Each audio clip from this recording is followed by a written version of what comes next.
Commissioners to order. Today's date is October 11th, 2018. It's approximately 5:15. Can you go in and do call the roll, please? Commissioner Ernst? I made it. Commissioner Haywood? Here. Commissioner Mullins? Here. Commissioner Vogelsett? Here. And Commissioner White? Here. Commissioners, any changes to the agenda? Hearing none. At this point on the agenda is an opportunity for the public to address the commission. If you please come forward, state your name and address for the record, and the floor is now open.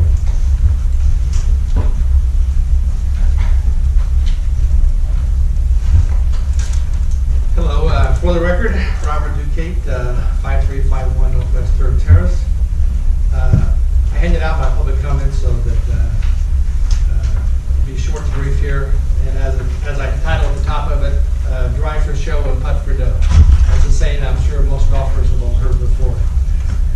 But the architects of the Nick Price Group indicated in their September presentation that the old driving range at Ocean Bridge Golf Course was not big enough, and they proposed having the driving range relocated to the southeast portion of the property, thereby recommending the golf course be designed, be centered around a bigger driving range, 18 regulation holes of golf. Specifically, Tommy Fazio indicated there was a ridge in the middle of the southeast property so that they could have plenty of room for the new driving range without the need for high debts behind the adjoining condos, as they would use the eastern portion of this property near the railroad tracks. The southeast portion of the property would be longer than the historical Ocean Bridge driving range, but the entire width of the property is only 160 yards wide. Accordingly, using the middle of this area over to the far eastern portion would be only about 80 yards, and there would likely be nets required next to the railroad to protect the trains from the air golf balls. By comparison, the historical driving range near the tennis courts is 100 yards wide, actually wider than what they're proposing the southeast portion. Also, the current driving range is 300 yards from the current cart path to the tree at the property line at the northern end of the property. If the driving range were to be moved back, then the distance from the current net of the tennis courts to the tree in the northern end is 330 yards. With a tall net at the end of the current driving range, this will result in a practice area that require a ball to carry over 300 yards before leaving the property. This is currently certainly sufficient to contain a practice area for 99% of golfers, which should be the target of the market for the design of the new Boca National Golf Club. Of course, Golf Academy businesses are going to favor a large area as possible for their business, but at what cost to the district taxpayers? No commissioners had asked at the meetings the big question during this process, in my opinion, that is, what is the comparable cost of their golf course designs? They had like 5 different golf course designs. Only after the commissioners voted in favor of the #1 conceptual design did Wayne Brantwhite of the Nick Price Group inform the audience of the estimated cost of $9.5 to $11 million for rebuilding the golf course, only the golf course portion of the project under this proposal. This was over $1 million above the National Golf Foundation estimate for a 27-hole course, and is certainly well above the estimated cost of improving the current 27-hole layout. If anyone thinks that the cost of improving the current course layout is the same as starting over, basically, with the proposed #1 design, then I have a bridge to sell. As I asked in the Q&A portion of the meeting, the incremental cost of using the #1 proposal compared to the current layout is expected to be several $1 million more, in my opinion. Economics of this project should be important to all the commissioners, and the future commissioners should not be saddled with a white elephant. The district is already supporting the Red Reef Golf Course with over $200,000 a year average deficit, and the proposed #1 design is similar to the city's current layout, which loses over $250,000 a year, according to the analysis that we've already seen. The most recent National Golf Foundation study indicates that the high-priced 18-hole layout at Boca National would be as profitable as the lower-priced 27-hole regulation course. Accordingly, unless you want financial white elephant, you should reconsider the design instructions to Nick Price Group, as they are willing to design whatever the district wishes. There have been concerns about needing a short course for novices and juniors, so as you can see from the attached information from the PGA Magazine, there is the possibility of a design with scoring tees that would provide this course within the 27-hole regulation design. As a matter of fact, I think Susie indicated that she has played on that course, if not those specific tees. The golfing residents of the district and the taxpayers can have it all. That is a driving range for 99% of golfers and a responsible economic plan for this facility. Finally, while there was good turnout at the public meetings, there was no compilation or discussion of the numerous emails that were received in the public input process. A review of the emails from the district indicated residents had their preference for 27 holes on approximately a 3-to-1 margin according to the emails that I reviewed, thanks to the input from the staff. If the economics and public input are any basis for designing the golf course, then there is still time to be receptive to the public input and the financial realities and provide this guidance to the designers of the new golf course. Remember, drive for show and putt for dough should guide your golf course design process. Any questions? A comment. We went through quite a number of years, public comment, public input, emails, and we read them all, we heard them all, and we hired what I consider to be the best golf course architect team, and their recommendation was what we bought into after listening to all of the considerations. So I'll certainly pass along your email, your comments there to the architects for their review and application, and if they come back with, and we'll have a discussion about that. But I think, we've made the decision, and unless there's some other input that the architect has after reading your input, I mean, your memo, I think we're going to go ahead with design one.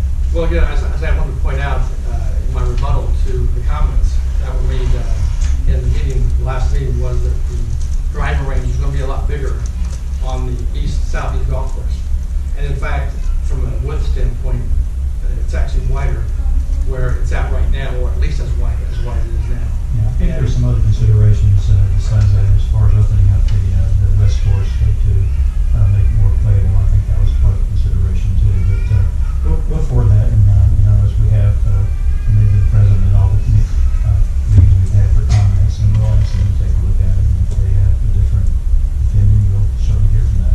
Well, again, I just looking at the facts. This is the width. This is the length. None of those statistics were brought out at the meeting. They just said it was not usable as the current structure. And using the golf course rangefinder, which we know was pretty accurate.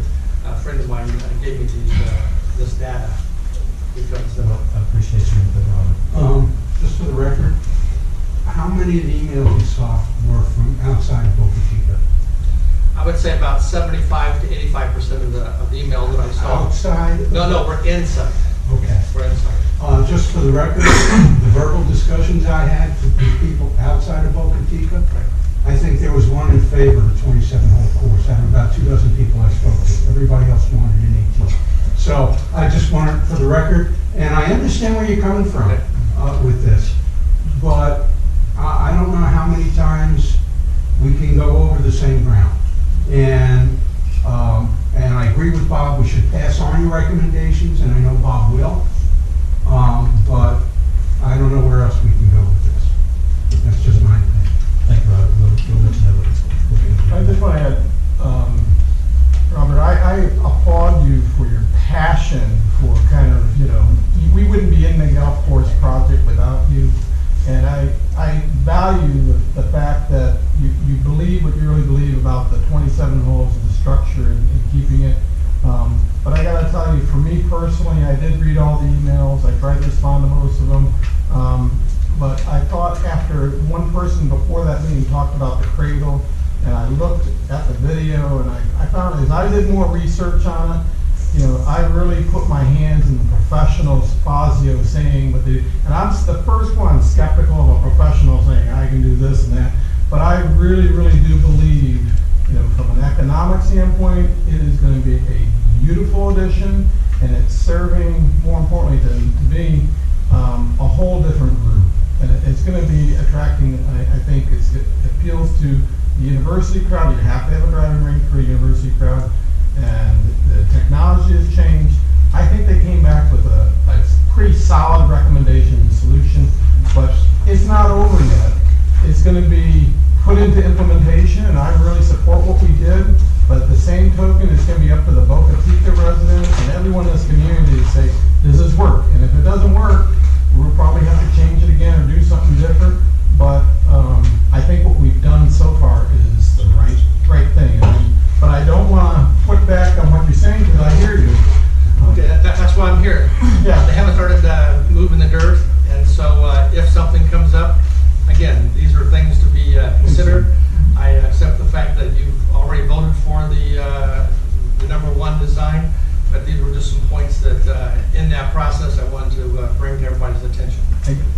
thank you for your consideration and your listening. I did see all of your responses to many of the emails.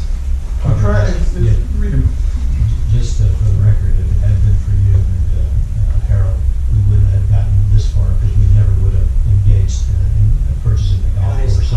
So, you know, from that standpoint, I mean, we listened, we acted, and here we are today, so. Oh, I appreciate everything that we've been done. I think that we still have a process to go, and we all want it to be successful, that's for sure. Yes, thank you. Thank you.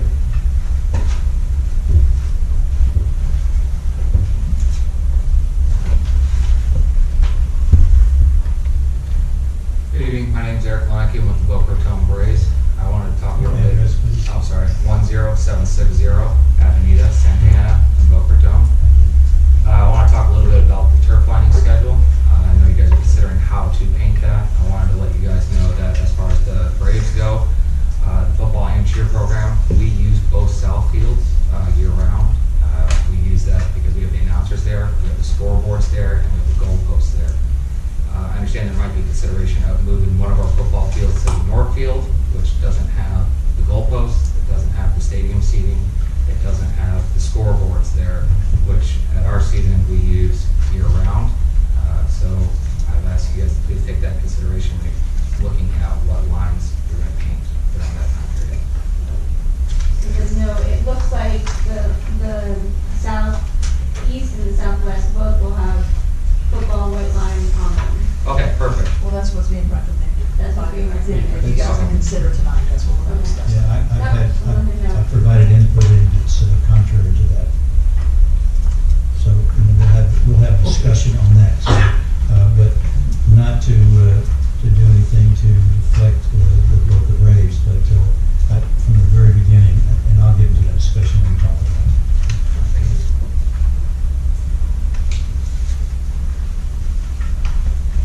Anyone else?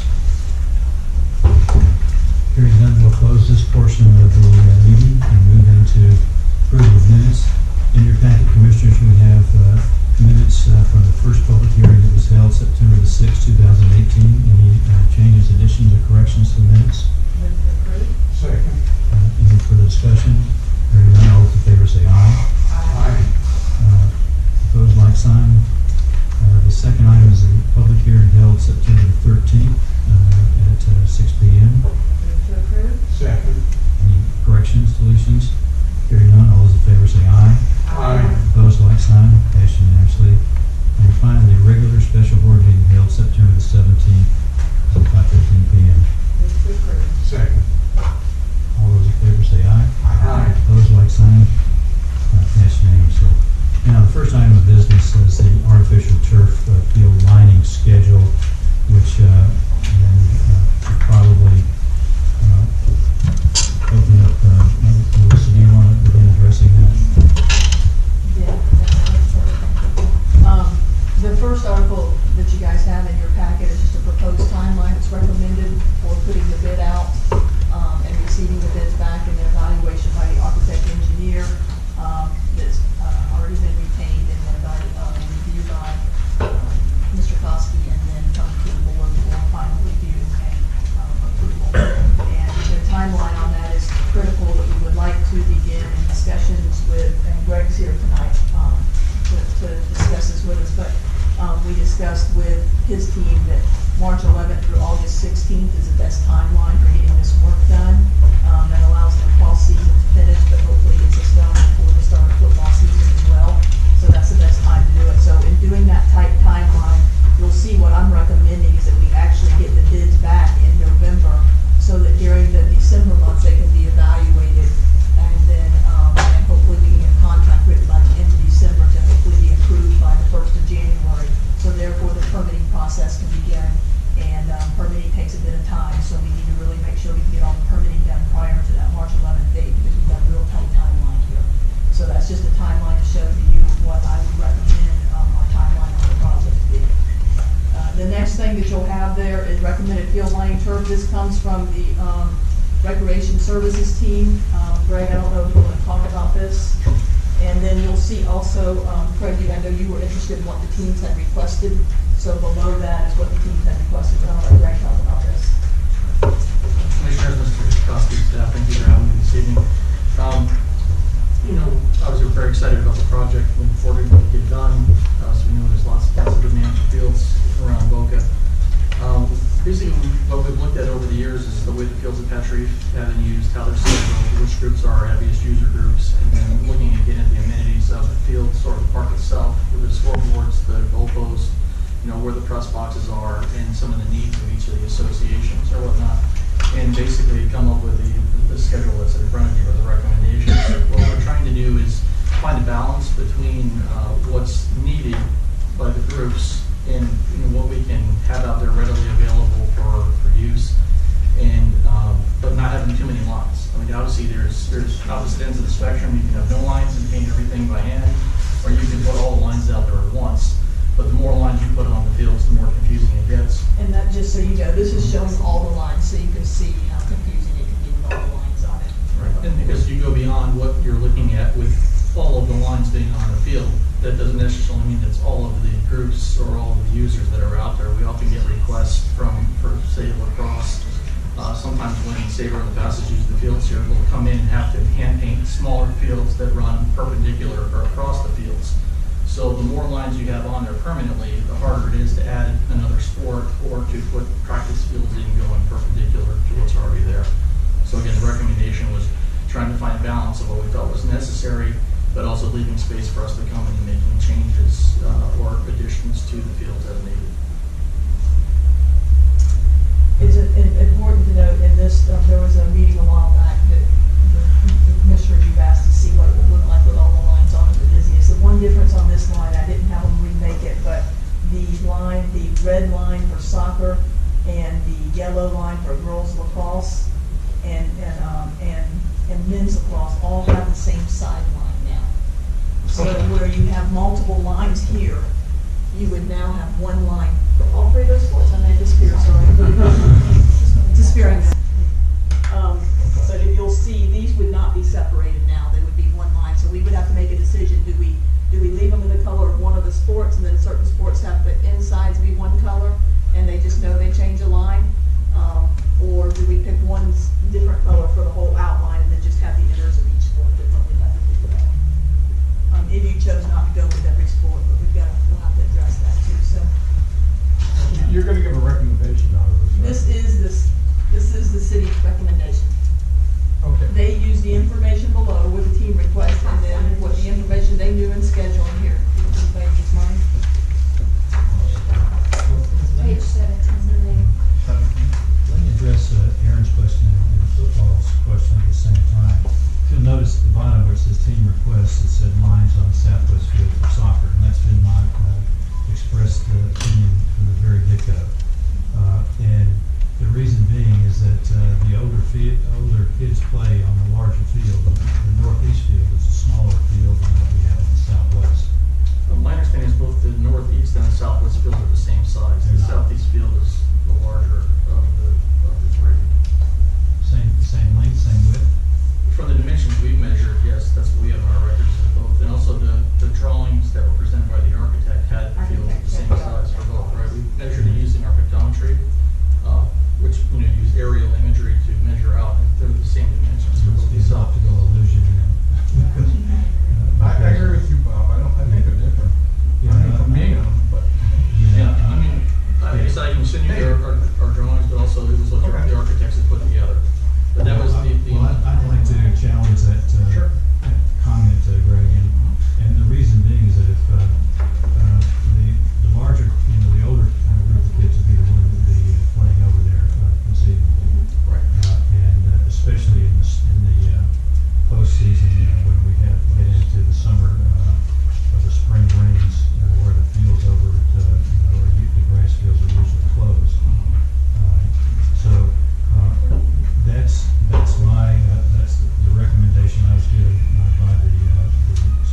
a 60-yard wide field for the northeast and the southwest. So based on that, again, if it's a wider field, I could completely understand, and again, it's not a problem having the lines on one or both fields. The thought being, if they are the same size, is that the northeast field, if football's playing and the football's going on in the two fields using the press box, then the northeast field would be the most available. If you can get the same size field on the northeast that you can in the southwest, then I'm fine with that. I just want to see that, be there because I've coached and refereed and played on both of those fields, and I've always had the opinion that you've got more width on the southwest field. The length may be the same, but I think it's even shorter when you line the field out. That's my comment. I'll check with the architect, so if the fields are the same size, you're okay with the northeast field, Sure. and not we can put them on the southwest. And if they're not, And if they're not, I'm going to ask it to be on the southwest. And I did that. But I not did. replace the football, it's in addition to it. Yes, I wouldn't displace the football. I know that's, So you just add soccer to the southwest side? yeah, I mean, I know, I didn't realize that sport played in the summer because the fields are usually shut down in the summer, Patrick. So if you move soccer to the southwest field, then what would you put on the northeast field? Boys lacrosse, Just that? well, and we could put the football tick marks there, just have them anyhow, but they're probably not gonna play there if they don't have the scoreboards and everything, so there really wouldn't be a reason to. Does girls, one field for girls lacrosse is enough? Yes, speaking of the league, yes. I thought the girls in men's lacrosse use the same dimensions. Now they do. Now they do. The exterior, not the interior. The interior, right, the exterior of the field is the same, the interior markings are different. But if we end up moving soccer over there, you might want to put the girls down anyhow, if you put lacrosse is growing rapidly, and then the University of Florida just added women's lacrosse a little while ago, so they could Right. easily grow. Well, that's one of the things that's what we try to take into consideration is leaving some of the lines off of the other fields so we can definitely add them in, but not further than that, they're not necessarily right off the bat. In the discussion, I just want to clarify with football, that what Greg and I had talked about was, to do the entire line, you know, the exterior of the football as well as both end zones, but you just do tick marks for the yardage, is what the recommendation was. So you would still have the full end zones put down, and you would still have that, because what that allows them to do when they go to have to hurry up and line it someday, they just have to strip the one tick mark on straight down the field, instead of waiting on it. Currently, the exterior lines for football are white, correct? Correct. And so the exterior lines for, I think, lacrosse are white. And so they are for soccer. So the exterior lines that Melissa was talking about, which is now yellow, I guess could be white, correct? Well, football, the fields are 53 yards wide, in soccer and lacrosse, they're 60, so they're different Football's dimensions. skinnier than. Right, so you run into, like we said, lacrosse and soccer both have the same dimensions. So if you have girls lacrosse, boys lacrosse, and soccer, all three fields would have the same sidelines. As Melissa was saying earlier, that's a question where we're looking at, or we talk to the architects. You take the sideline and split it between three colors, you make it one color that everybody shares, or you just not put a sideline in, and we fill the sideline in based on who's using it by painting it manually. What's your recommendation, Greg? That's one thing I'd like to talk to the architect and see how they handle that with other places that have the conflicting lines. Okay. I think we Really, just need to call around the parks, because the architect's gonna tell you whatever you guys want. yeah, I just So wasn't I sure they can had call other some places as places well, to so sit. we can, just find out what they recommend on that. Okay. Is this going to delay our opening or sending out the RFPs? I think we can get that answer back pretty quick if you guys are comfortable with what Greg and I find out and go forward with that. It's either we pick one color and we go with it, or I don't think we should get in and make it at three different colors. Right. That's because if it changes, I just think you either, you pick one color that's common to all of them, or you take, like, say, boys lacrosse and put the lacrosse lines down, and then soccer knows that their inner lines are yellow, blue, but their outer lines are yellow. Or you can just put all the lines go What about out. one solid black line? You could, that's what we're saying, we'll Yeah, call that's what around you're saying, the the house. options are, that's what we look and see what. The options are to put it one solid line on the way line, or to just put the tick mark down and then draw it based on, with the color of whatever team ends up using it that night. So all of a sudden, based on the colors you have here, if boys lacrosse was gonna use it that night, they'd go in and put the yellow sideline down, and it's just a real quick, take it and run the paint down the side, and it's done. If girls lacrosse was gonna use it, they'd go out there and red paint that day and paint it. That way you don't have a difference in and the athletes trying to figure out which line is theirs and which is not theirs. Yeah, Art, we could release the advertised to bid even if we didn't have that decision, because we could always incorporate that into a revision to the bid once. As long as these lines are going to be painted on after the fabric is manufactured in this lacrosse. What is the solubility of the paint? Because I've heard that we're gonna have, especially in hot weather, we're gonna have to, water down the fields. It's not gonna come off?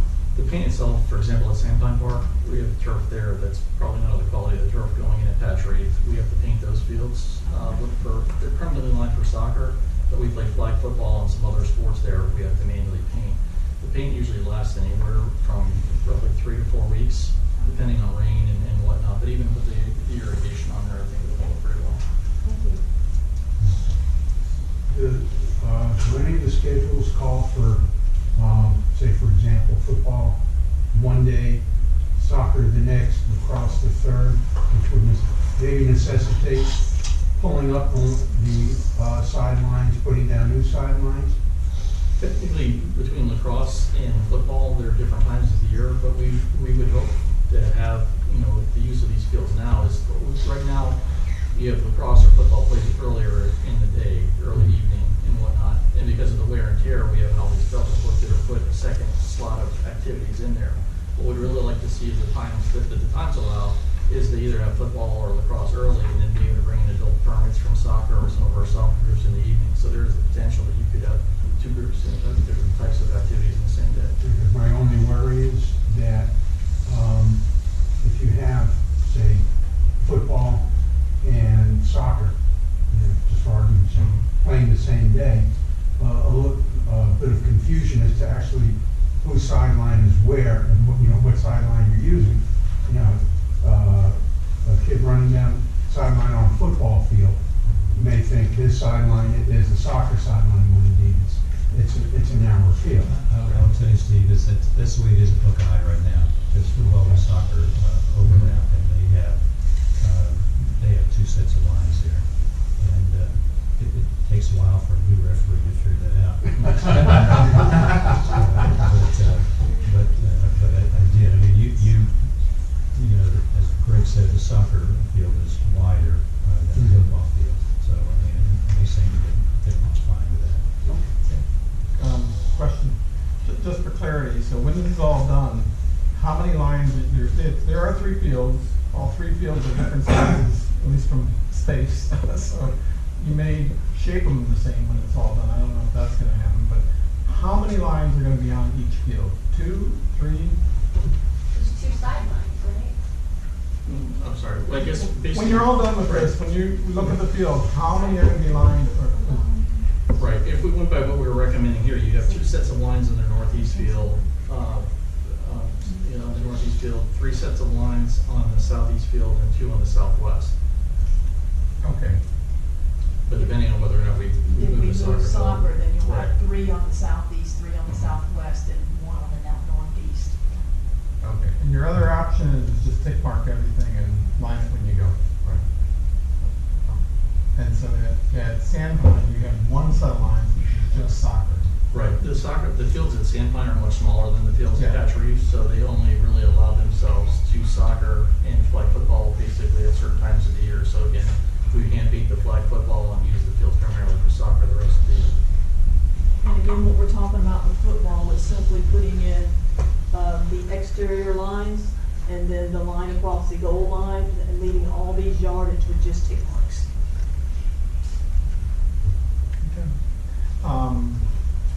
Do you, in your opinion, Greg, are any of these sports, sports kind of come and go. This is very permanent.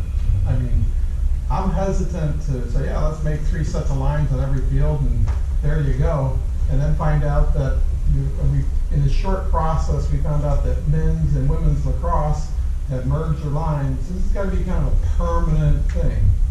Are these lines going to change because the sport decided they want to change it, or lacrosse going out of favor? I know football's under pressure, but football's been under pressure, but, you know, it's been around a long time, and again, we're talking about 2 fields out of the entire inventory. And I think from the numbers that we're seeing, I think that we'll hold pretty steady with being able to at least use 2 fields going far into the future. Lacrosse has been a very rapidly growing sport nationwide. Right. And the lines actually did just change though, because girls' lines were a wider field than boys' lines were. But I think that they've kind of moved those together. I don't particularly think those will change. So it's gonna be anything. one set of lines for girls and then. As far as the exterior of the fields go, right, I don't see that changing. And soccer is, you know, a lot of you already know, soccer has 1,000,001 different shapes and sizes of fields, but usually they're within a range. So a lot of times that, you know, if something were to change in there, we could always put another set of lines to the outside or manually adjust it. Okay. And with soccer, you have minimums and maximums, and Right. usually those are addressed to the size of the facility. You know, wider, longer is always preferable. Sure. But if you have a more narrow field, they have this minimum yardage that on width and length. Right. So, okay. Great. Thank you, Butch, for your input. It's always good to see you. Thank you for coming out. So are we okay with moving forward with this plan based on if the northeast and southwest fields are the same size going forward as is, if they're not the same size, moving the soccer field down to the southwest? As I indicated, if they're the same size, I have no problem whether it's northeast or southwest. And if they are different in size and width and length, then I want the larger facility, which would be the southwest field. And on the sidelines, you're okay with Greg and I following around and figuring which way the city wants to go without basing the recommendations we get? Well, you can certainly do that, Melissa, but I think that ultimately we would make that decision here. But I want to get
say hourly?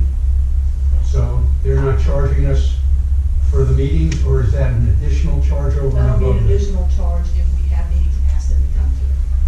All right, so they can't come to any of our meetings. They can come to any of them you want, but we'll be paid. That's fine. Okay. I don't see we have any latitude in this. Yeah. I mean, we're so far into this, it's, there's, Quick question, the 29,000 that we're gonna have to pay out, do we know we were gonna have to do that as well? I just got in on this project, so I have no idea. This is just something. Art, These original plans were done in 1982 for the fields, and there were a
valuable to the golf course, and it is valuable to, you know, have all four corners on the whole thing. So my only caveat to you would be, is if you go down that path of making a purchase offer, that it's contingent on it being converted to commercial property, and whether you get the rezoning of that easement, it's a nice to have, but once you own all four corners, you kind of, it's like Monopoly.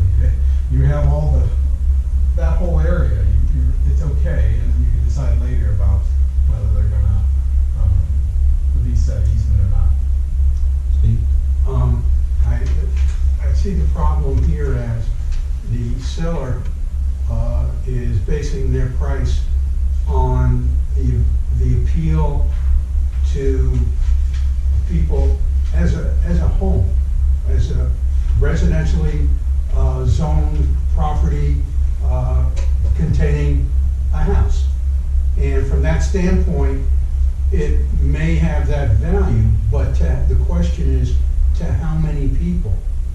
And I think that's what the seller is overlooking here. Because really, the value is to us and very few others.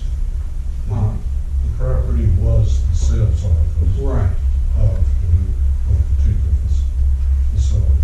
It does have an enlarged parking area than a normal dwelling would be. Mhm. It is currently used by the owner as a winter residence. Right. To me, it's worthwhile because, you know, you've got a big, this is not a house. So someone made it a house. Yeah. But it looks and feels like a duck, and it is a duck. Yeah, It is it looks, commercial property. it looks like what it was, a sales Yeah. office. And so the conflict really is, or the issue really is convincing the seller that this, you know, as much as you would like it to be a $900,000 home, it's not a $900,000 home. And I have experience, had my own appraisal business in New York for 6 years. And people, there was a drawing I had in one of my clients' offices about the way an appraiser looks at the house, the way the tax assessor looks at the house, the way the owner looks at the house, and it's three completely different houses. And that's the case here. But that's the problem you run into with any house. Yeah. Your house, you may feel is worth $300,000, when in reality, It's worth it's only appraising at $100,500. Right. So, go ahead. What if we hold off on the purchase and the owner comes down and gets really sick of having all the people from the golf course all around and decides that maybe they don't want. I think once that happens, it'll become no value.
to a new city council. That's correct. So, but I'd like to know and get some assurances what the thought process right now with the city manager and the city council, what their plans are. I would be surprised if they would try to put that through. And then we've got 3 east-west corridors already with Yamato, Glades, and Conneaut Park Road. And we need another railroad crossing. Right, yeah. Right. And maybe with the thread of Florence rolling right there in the middle of everything, that they might reconsider putting that through anyway. So we'll wait for your input, Art. And then we'll come back to the next one. All right.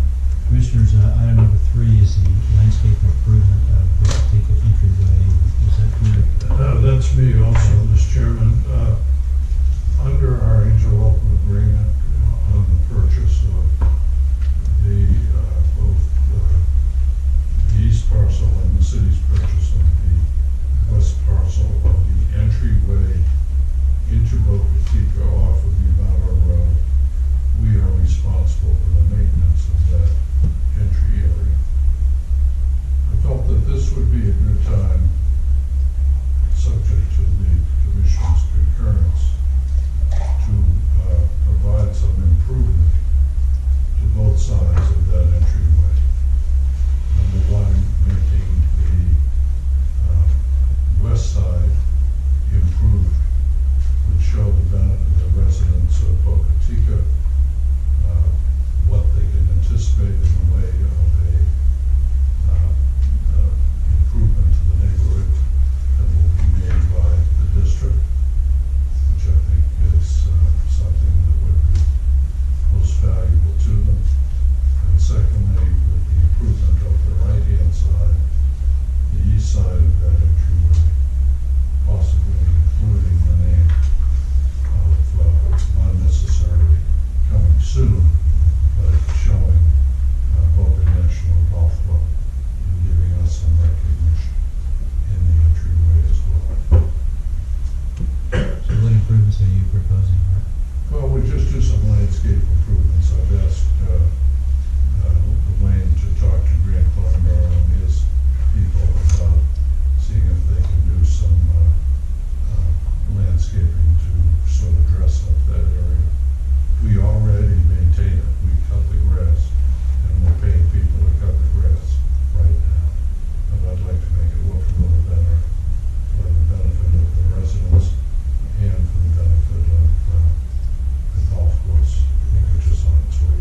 So, Art, just for clarification, we're talking about off of Yamato Road, the entrance of Second Avenue, that nice Boca Chica signage there. And the question I have is, who actually owns it, or do we have rights? We have obligations. It is owned, the parcel to the west is owned by a condominium association. Okay. There was a minor dispute about the placement of political signs on it, and I think it was determined that it was owned by the condo association, and the same with the area on the east side of the So entryway. both those nice entrances are owned by the condo association. That is correct, with our responsibility under our purchase agreement to maintain. To maintain. Is it San Remo that owns the one on the west?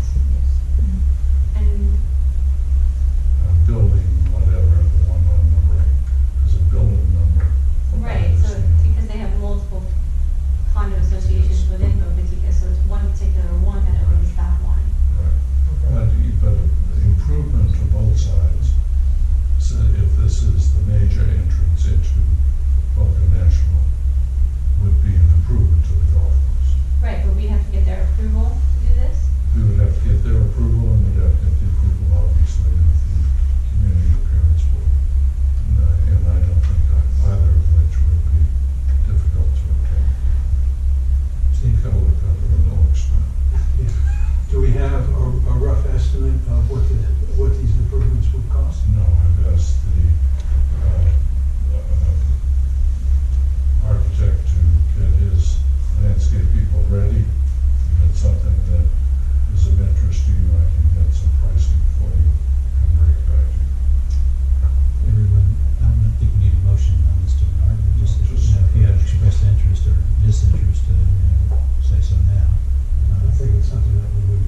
so, because that'd be the entry to, one of the entries. Craig, you have any? Shouldn't that be part of the overall, you're just gonna make it into the current proposal, or is this something we have to get an RFP for separately? I think we could probably do this without a separate RFP. So is it two parts or one? Are we talking the signage, Boca National, as well as the design? Just, what you really wanna do is design that whole front entrance to say, here's what it looks like with landscaping, with signage. I mean, is it gonna be redone later again? No, when we this all- would be This it. is the final, This would be it, and depending upon the cost, determine whether we would include it in the, Change order. as a change order to the main construction, or do it now, because we could do it now. so we take down those big white stone sign, big huge stone things that say Boca Chica? Don't ask me, because I'm not, my artistic ability is quite limited, but if we get a nice landscape look to the entryway, it's gonna help Boca Chica, and it's gonna help us. I think at this point, we have nothing to lose to investigate that and see what it looks like and what the cost might be, but eventually we're gonna have to do it. And I think it'd be helpful, to get our brand out there as well, now is to let folks know that it's coming, it'll be here soon. Just a question which side you want, the Boca National side. Is that the final name for the golf course? I know it's been touted as that out in the papers and everything. Did we ever vote on the name or discuss it? I know Art came up with the name. Just curious. I don't remember any other name other than Boca National being used, and I'm not sure, I know Art, incubated it, but I think it's been discussed here to the point where it's almost. I got it on my I know shirt. you have anything. By the way, by the way, it's on your shirt too. Did you have another name that you No, wanted? that's what it's gonna be called. I believe that we're moving ahead with that name unless somebody else has a serious objection and wants to propose something alternative. I will tell you one thing, it's not gonna be Ocean Breeze. It's not too late to change it if we No, want to, no. but, I can still get, take the shirts back. all right. Everyone agree that Art can proceed to investigate that and bring something back to us? Thank you, Art. The next item is change order number 8. Mike? Mike, if you would, there's a number of these things. You're going to be doing 4 through 8, I'm assuming? Or 4 through 7? 4 through 7, yes. Okay, so executive version of that? Executive version. Yes. Item number, Mr. Chairman, Commissioners, Mr. Kosky, I'm Mike Fischera, I'm the district's construction consultant.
it's a community center, it's got bathrooms, changing locker rooms, and so, yeah, it's a required fountain.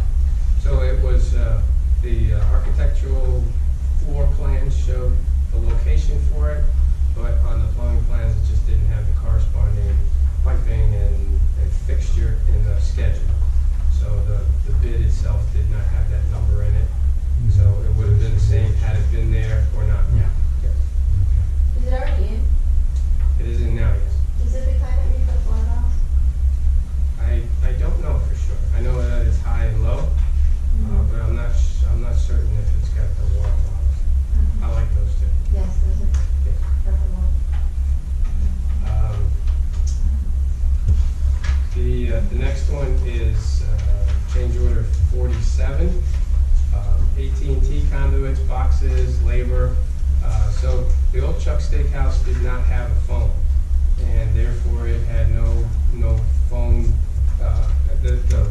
Any kind of phone wiring that went to that was abandoned many years ago. So the AT&T needed to put in a new box and do all the service connections. So the $1,600 is for earthwork and boxes and electrical service work. That was not anticipated in the plans.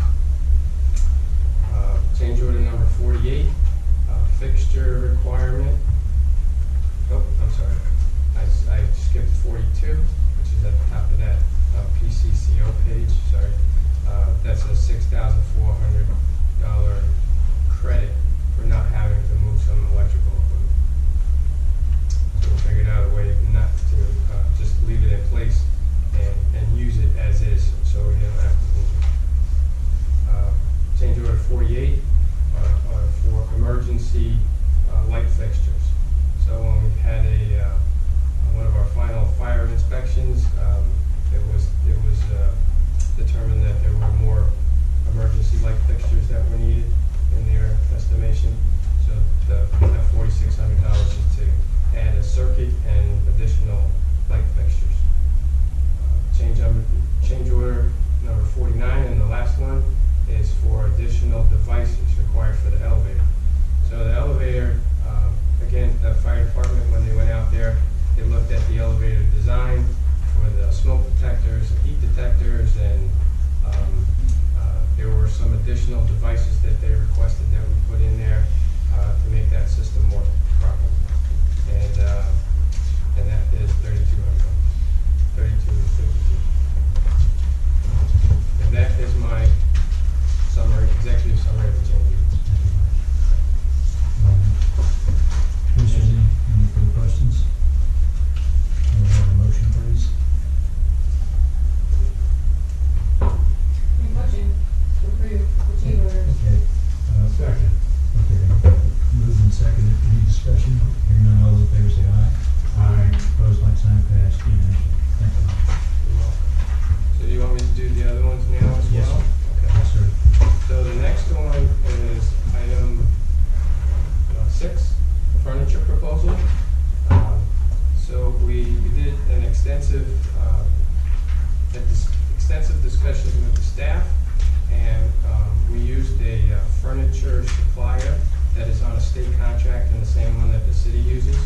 And we went through and with the staff determined the furniture for their offices, workstations, conference rooms, and these three, it's one big, it looks like one big package, but there are 3 separate quotes. One is for the swim center, one is for the tennis pro shop, and the third one is for the maintenance building. So the first one for the swim center, which is the 2 floors, the aquatic staff, conference rooms, possibly the district staff,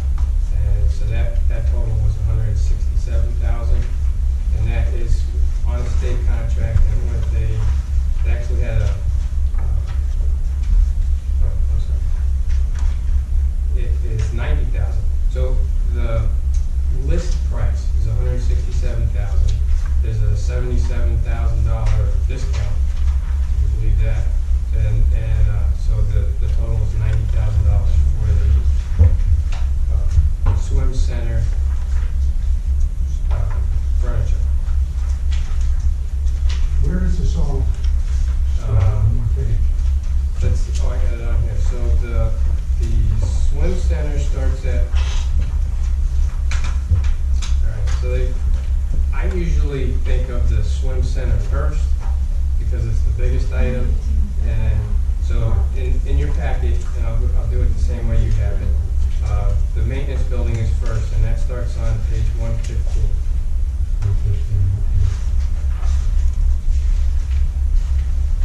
So I have an engineering background, so everything's got to be symmetrical.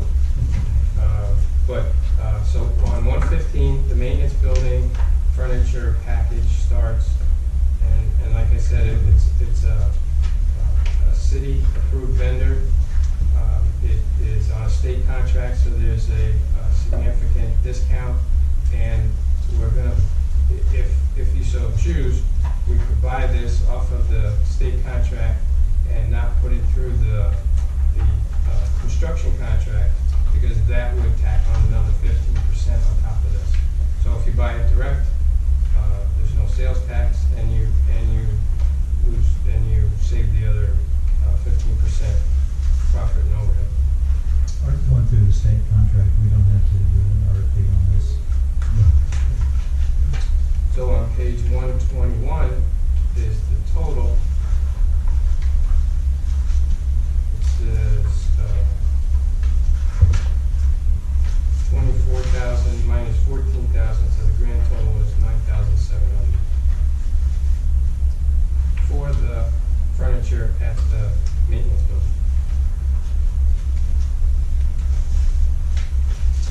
And then starting on page 123 is the tennis pro shop.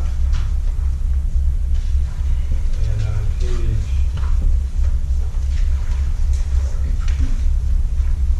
137, we have a grand total of 49,000 with a $30,000 discount for a total of $18,848.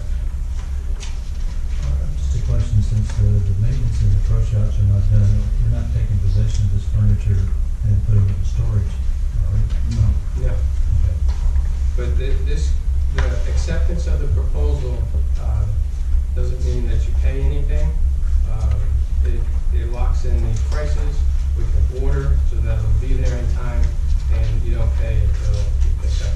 I don't know if there's maybe a upfront deposit to do the order, but you don't pay for everything until it's installed. Thank you. And the last one was the first one that I was talking about. That starts on, it's the swim center, starts on page 139, and the price is on page 169 for a total of $90,840. Do you have any pictures of what this stuff looks like? I don't have them with me. I didn't think, I didn't think, and I apologize, but we spent a lot of time with staff and with our architect team so that we got furniture that was efficient and durable and matches and functions the way that it should. But I don't have any pictures with me. It's not designer furniture.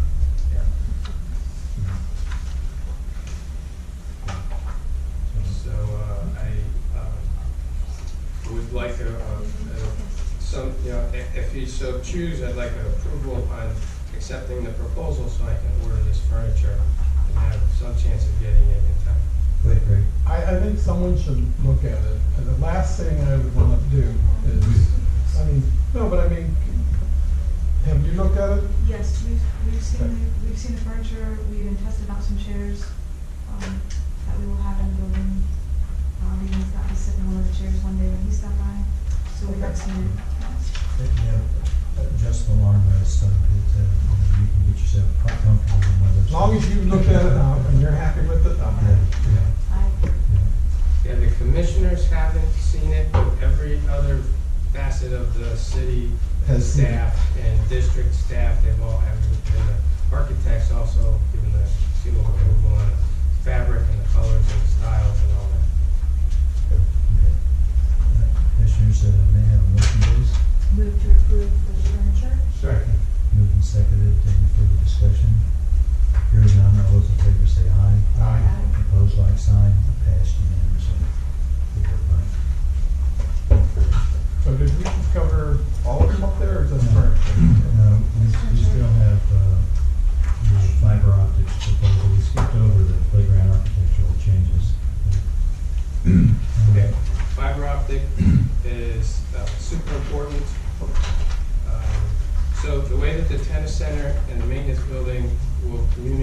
with the swim center and the pool is through fiber optics. So the city uses their system to run the telephones, run the internet, run the pool, low voltage controls, all that stuff. So right now, and fiber optic is very expensive. So the most efficient way to do this is to, and right now the trailer that's out in the parking lot is running off of the fiber optics. And that's how they control the pool, that's how they get the telephones, that's how they communicate with the rest of the city. So what they have to do is cut that fiber at the trailer, pull it back, push it into the building. And they also connect a piece to the tennis center and another piece over to the new maintenance building, and they tie that all together in their data rooms, with their servers, and that to figure out how all that works. But the running of this fiber is critical to keeping us on schedule so that we can move all of our staff around and have them function in the new building the way that they're supposed to. So there's three portions of it. One is the from the swim center to the tennis center. One is from the tennis center to the maintenance building, and the third one is for the tying everything together in the data rooms. Anybody have any questions for Mike?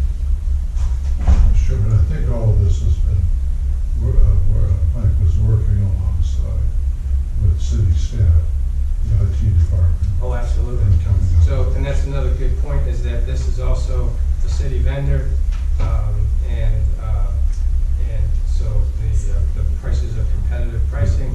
If we do that outside of the construction contract, we save the 15%. Good. Any further questions of Mike? Then entertain a motion, please. I make one quick question. I'm seeing 12,004. Thank you. There's three. There's three pieces. It comes to 21,006. Am I correct? 69, 50, 16, 21,006, 1,007. That's one good.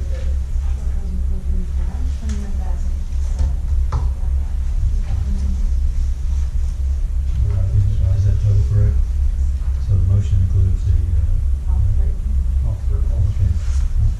All right, so it's been moved and seconded. I'll Second.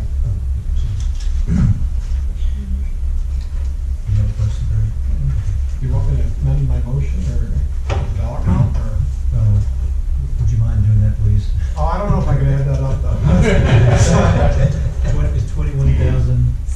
Seven. So I make a motion for the fiber optics in three parts for 21,000, less than 22,000. How about that? Fair enough. I second it. All those in favor say aye. Aye. Opposed, like sign, and passed unanimously. Thank you, Mike. Yeah, we're gonna go back to, item number 5, which is the playground architectural changes. Mr. Mumma, our architect, will address that for us. Good evening, commissioners, new and old. It's nice to see you all. My name is Doug Mumal, architect, 310 Esplanade, Suite 58, Boca Raton. I'm here this evening with Senior Associate Kristen Horlick. Kristen is actually the creative genius behind all the pretty things that you see out there at the Swim Rocket Center. And the color selection, she's worked with our interior design team and your furniture vendor to really complement the furniture product that's going in. It's all been color coordinated. It's going to be beautiful. And everything that you see on the outside, we're trying to carry forward on the inside. So I was asked to come here this evening to just talk about the development of we call it the playground amenities area, which is located directly behind the community center building. As you can see from the slide, this is a slide from the original presentation. There are two circles shown behind the new building. And what we originally intended was for one to be a playground and one to be an interactive water feature. And we talked about dancing fountains and splashing water and things of that nature.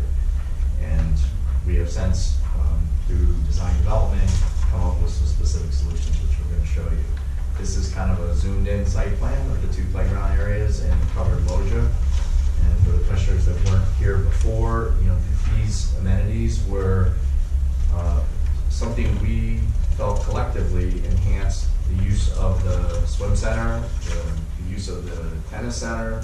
Families are going there, there's usually, in groups of different age siblings. So we have young children and we have older children in the pool, and what we thought is this would be a good common element to bring, some use of time, for the families as they're waiting on one child to finish an activity. This is a enhanced version of what is now become defined, and what we have before you is we have a dry playground, which is kind of conventional. I have some images that we're going to show you that is likened to what you see in literature sand and the various different types of climbing apparatus and playful areas. And then we have a water aquatic playground, and we've kind of enhanced that from just a flat, static level surface with dancing water that we actually have a three-dimensional realm.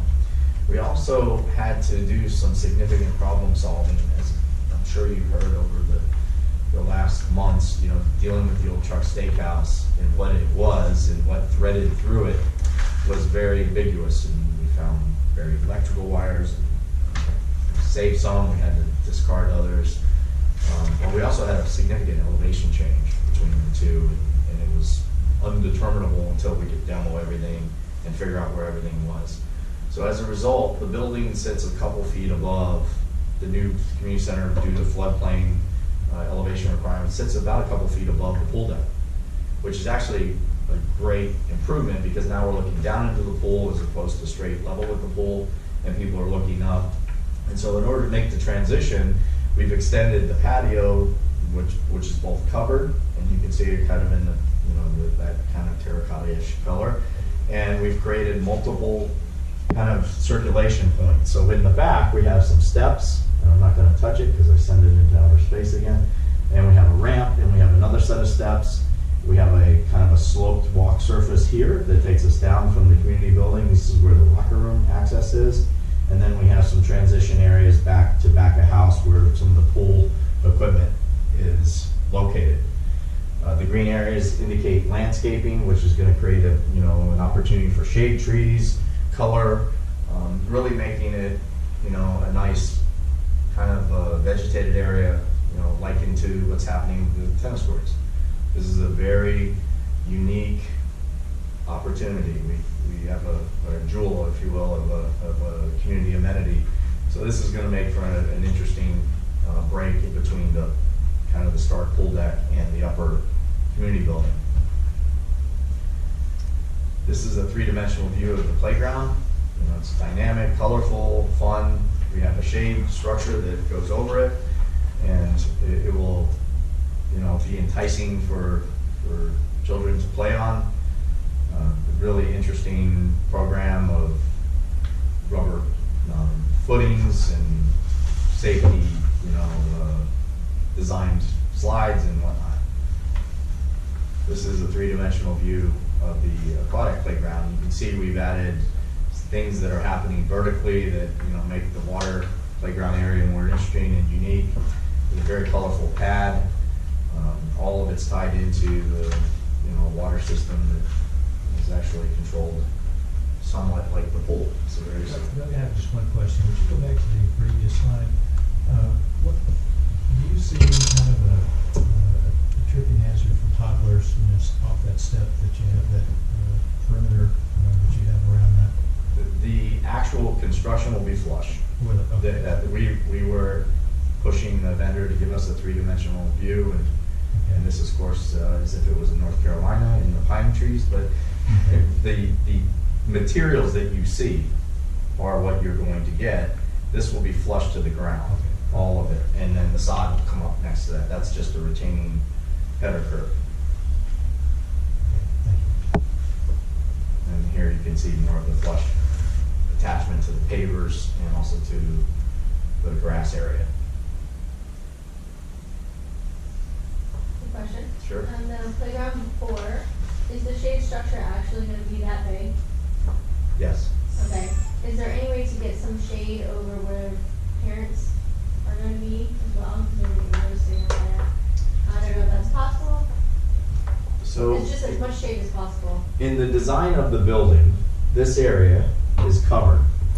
So this is beneath the second floor district chambers, and this is an outdoor loggia. So everything here that you see that's kind of lined by the columns is all covered. Okay. So we anticipate that in hot weather, they're gonna be under here with good lines of sight. Okay.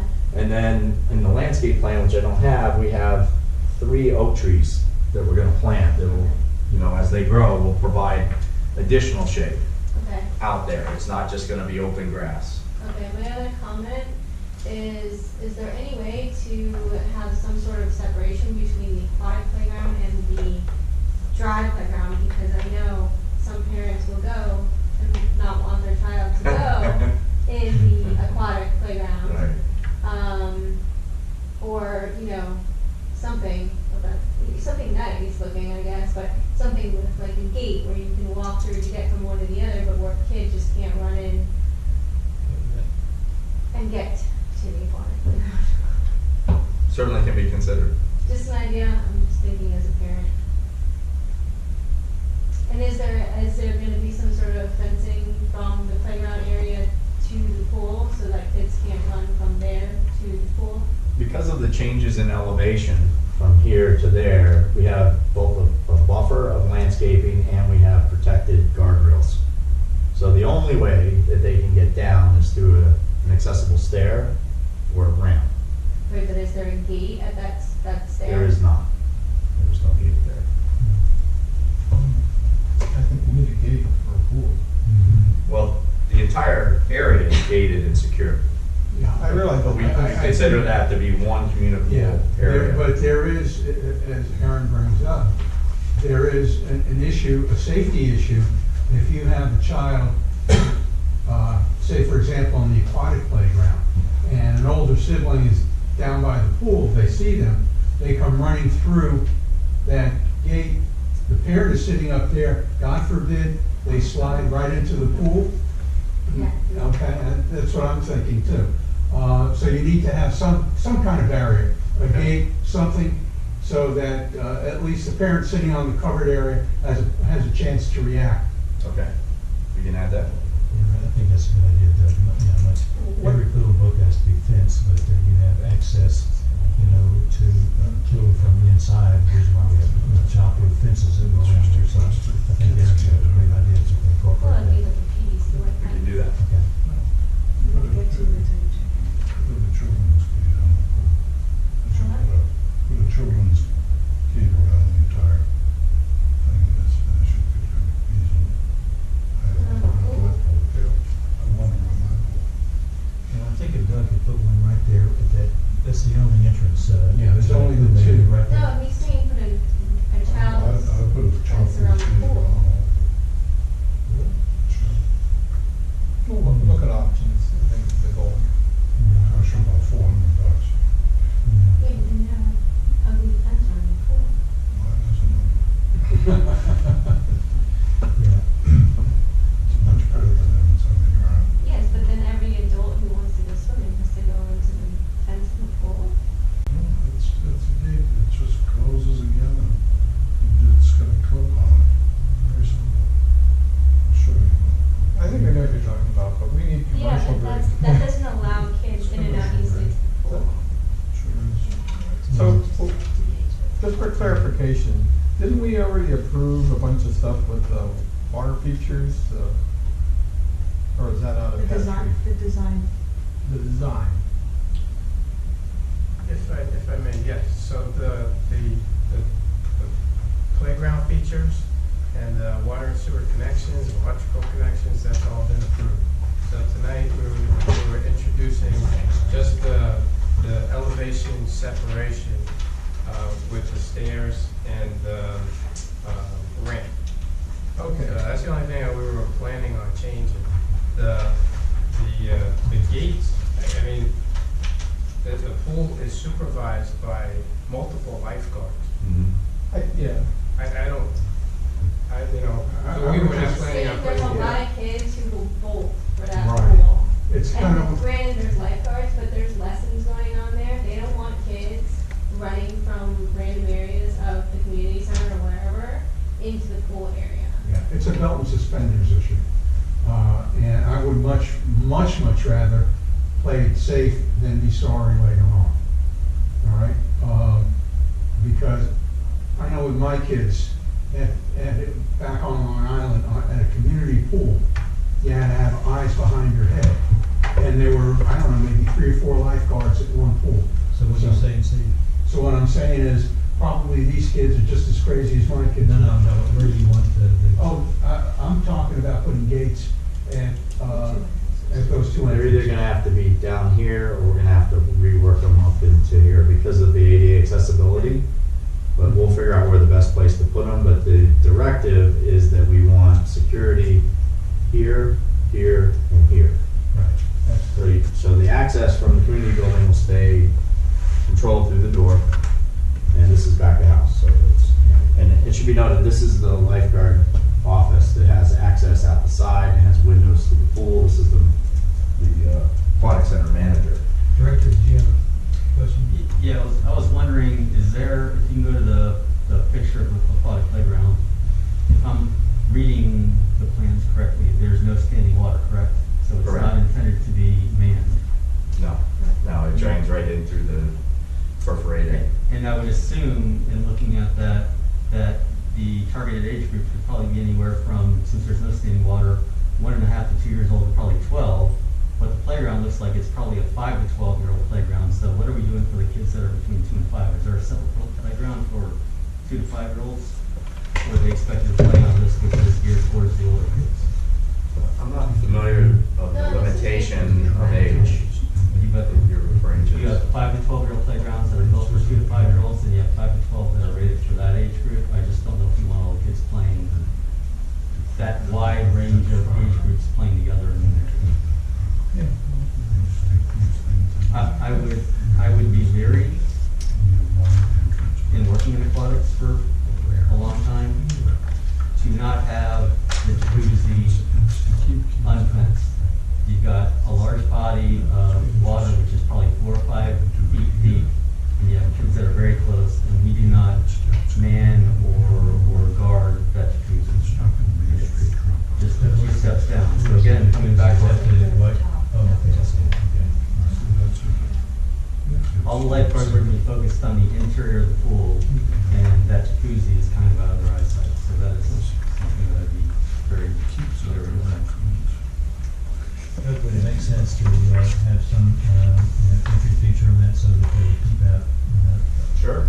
Yeah. I think If it's not supervised, we would definitely encourage that. I think we have to do We that. can gate that. Yeah, I think we have to do that. For the lifeguard stand, there's only one, I think, right now. Is that how it's going to remain? The one lifeguard stand?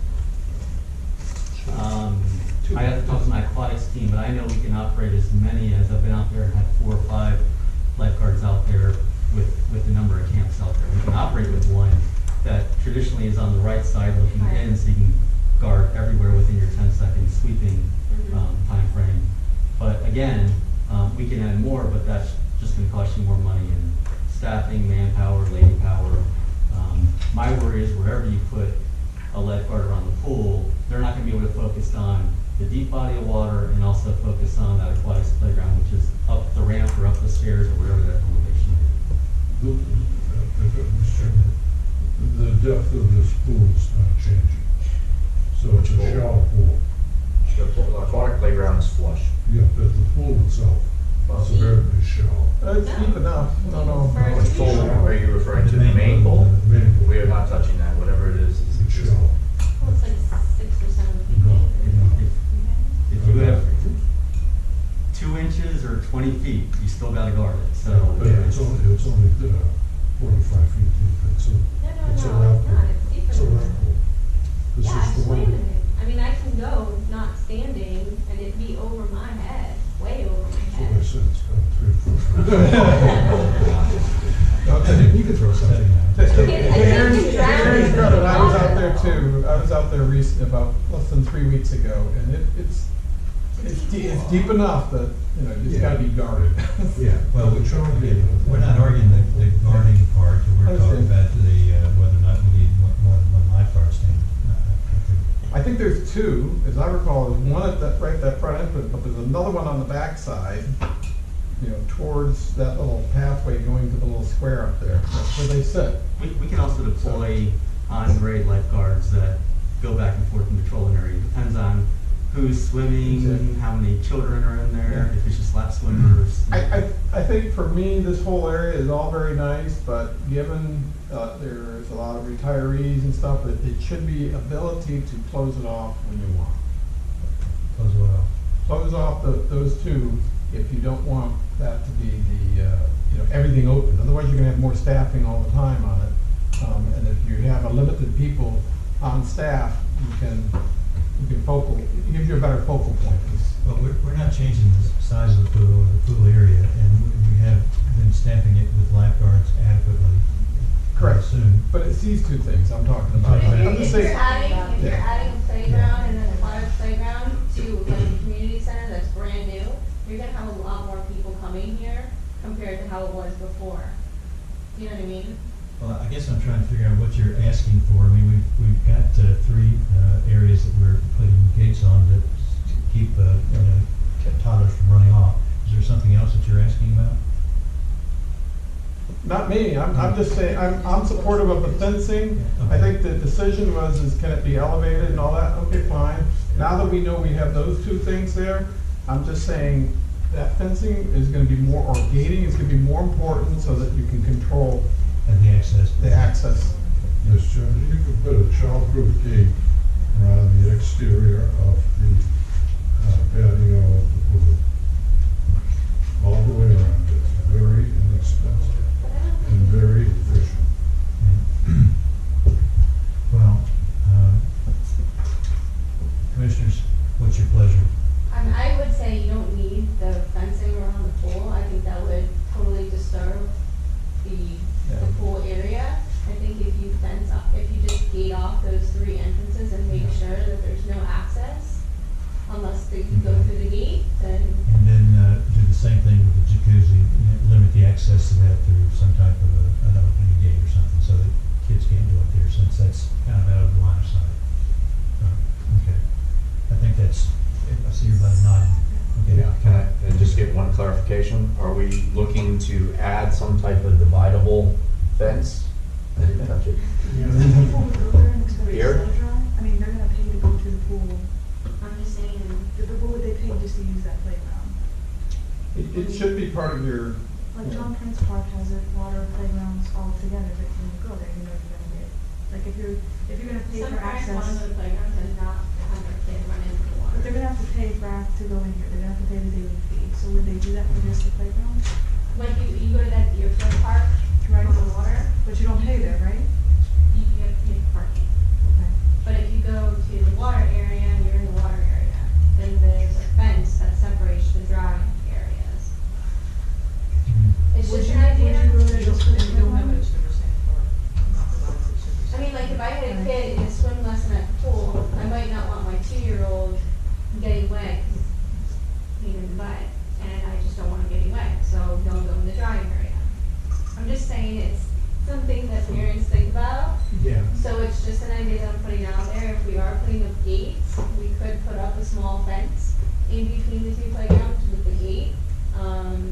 It's just an idea. If everybody else doesn't want it, it's not a safety issue.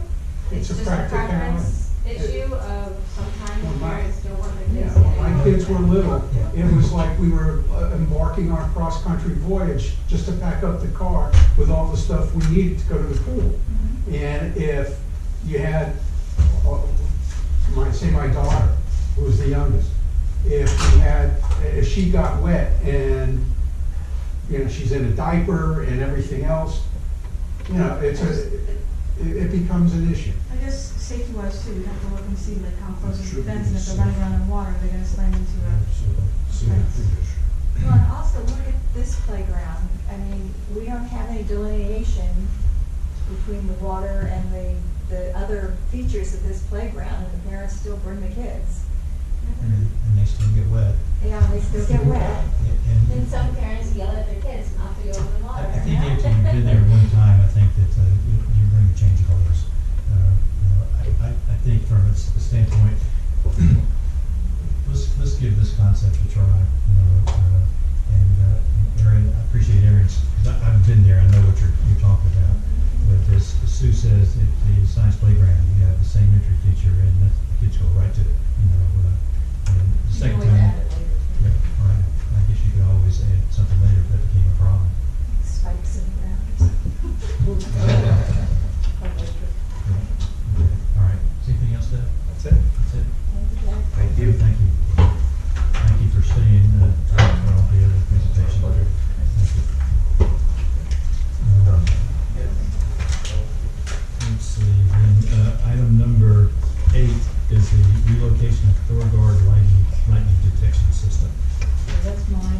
with permission of the commissioners, I'd like to go ahead and move this till Monday, because I was hoping to have the competitive quote today, and it did not come in. So what this essentially is, so you can be thinking about it, is we're having to take we had to like, the Beauregard, individual come out and inspect the area, and with the renovation of the roof on top of the tennis center, we will be taking down the Beauregard. And with a new building going up with Chuck's at the height it has, it couldn't stay on top of the tennis center and communicate with the signals down at the pool. So we were gonna relocate it and have it remounted on the top of the new building. The challenge with that is he looked at it and he says, I can't mount the Beauregard on the new building. He says, because of the angles of the roof and because it's Spanish tile, he can't put it on there. So this is a proposal for a post, which a lot of places have done, that puts this Beauregard system, a post that will put it above the community center so it can communicate both back and forth for the tennis and the pool to utilize it. I do have a competitive quote coming from this, and the city has told us, working with David, that he is not 100% sure, but pretty sure there's a quote for the Beauregard equipment itself, but that the city can incorporate it in the budget, operating budget they've already received for this year.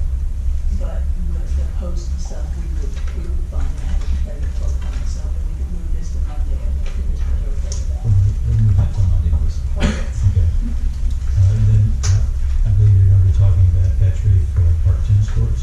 Yes, so, at the last couple meeting, at least last meeting, and maybe one before that, I brought up the issue that we're having with tennis courts with the sand. There is no warranty on that, so we are, stuck with what our solutions are. We had two different companies come out, Fast Dry Courts and PCI Sports, to give us a temporary fix, as we're in a very busy season with tennis coming up this fall and this winter.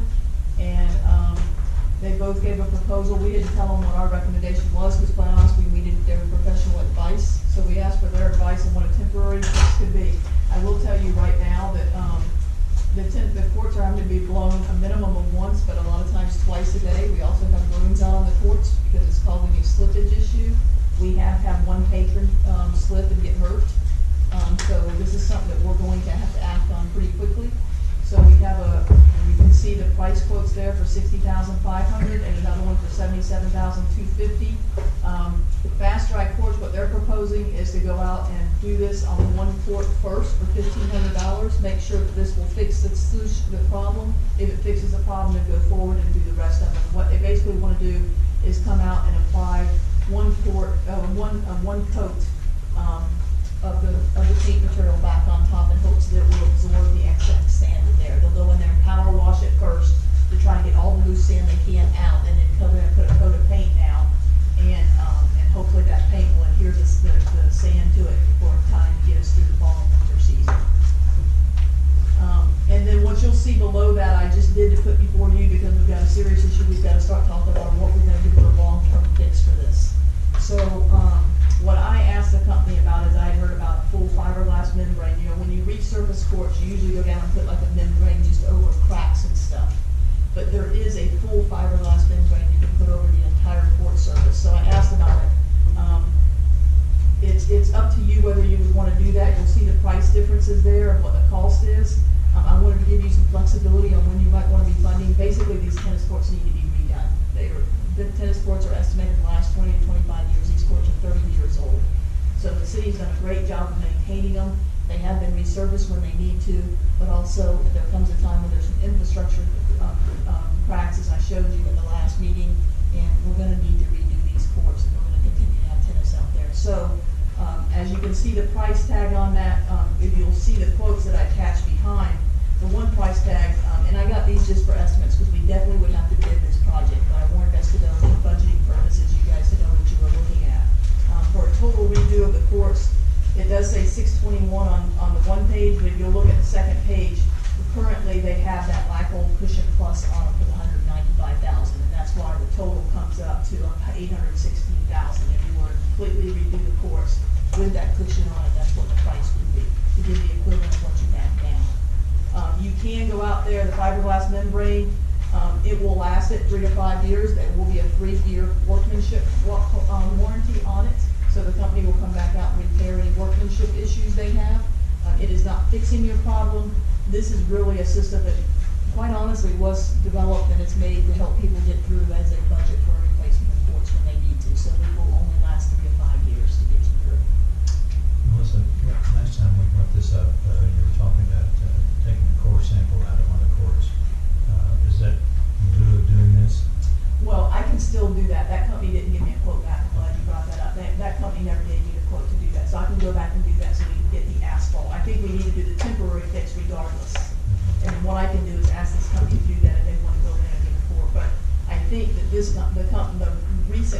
look at it fast, right? Courts, they know the history of those courts. They've done the resurfacing more than once on them. They were not the last company to get it, but they had done them prior.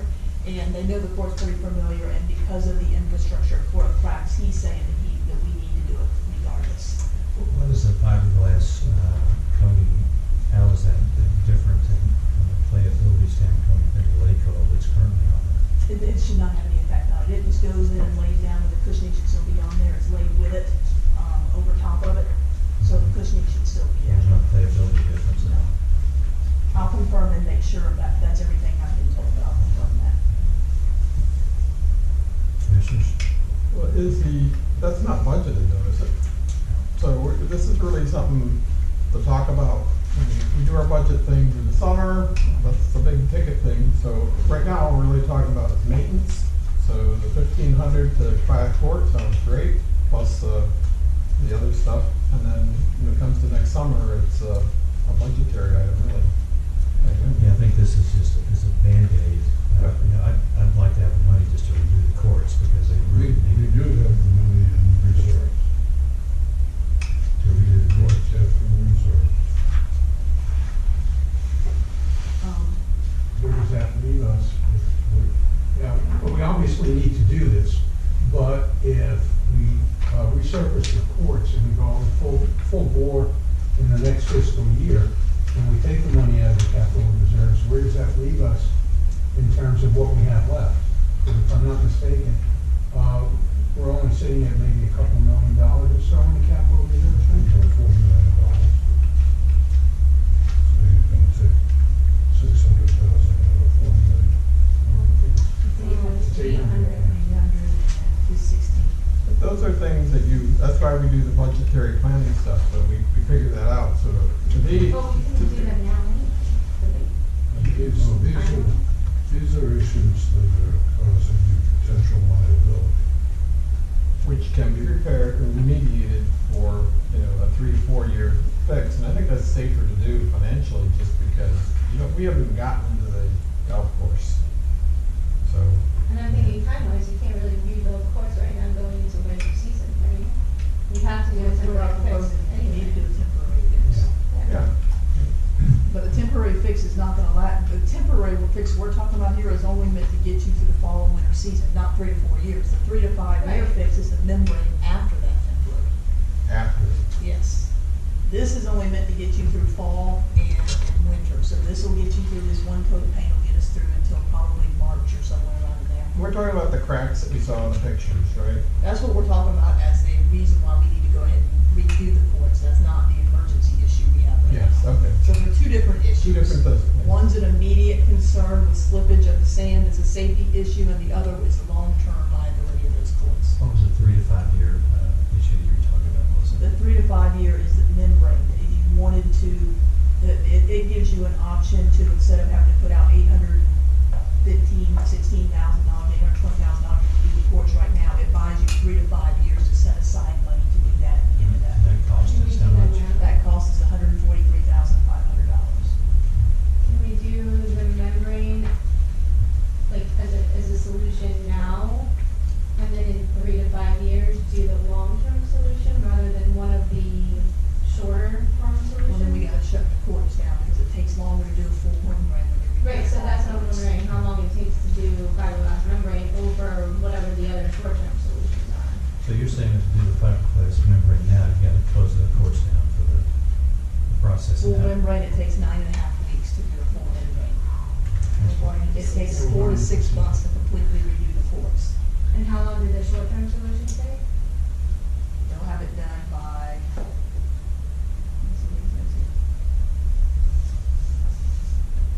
They would have it been done by mid-November. So you still have to shut it down for a month? For 1 month. Could we get Because you're reciprocity? rotating, you're doing them in 2 increments of 2 courts. So when they're doing the temporary fix, they wouldn't shut them all down and go in there and do it. It takes that amount of time to go in there and do it in sets of 2. So you wouldn't be closing down the Correct. so you'd be doing sets But of when you- 2. Right. And in the membrane, you could do that as well. On the full demo, you'd have to go in there. Oh, okay, so I thought you were talking about with the full membrane, you had to close it.